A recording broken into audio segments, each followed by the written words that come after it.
Si që e keni parë, unë sa po ushtrova të drejtën time të votës.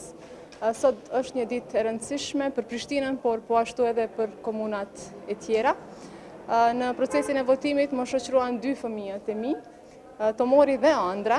Unë i mora me vete, për shkak se dua që ata të mësojnë që e drejta e votës është detyrë qytetare dhe pikërisht përmes votimit ata mund të ndikojnë në të ardhmen e tyre. Me këtë rast unë i ftoj të gjithë qytetarët e Republikës së Kosovës, sidomos me tekst vajzat dhe gratë, që ta ushtrojnë të drejtën e tyre të votës me qetësi, sepse besojmë që është jashtëzakonisht e rëndësishme që të gjithë qytetarët e Republikës së Kosovës të kontribuojnë në procesin zgjedhor. Uroj që dita sotme të jetë ditë e mbarë për secilin dhe faleminderit edhe juve për punën që e keni bërë, por edhe do ta bëni gjatë gjithë ditës së sotme. E di që të gjitha mediat, gazetarët në terren ka një punë jo të lehtë sot, por uroj që procesi zgjedhor të jetë ashtu siç do të duhej, pra i rregullt, transparent dhe të mos ketë asnjë problem. Faleminderit gjithëve dhe na prifte mbara.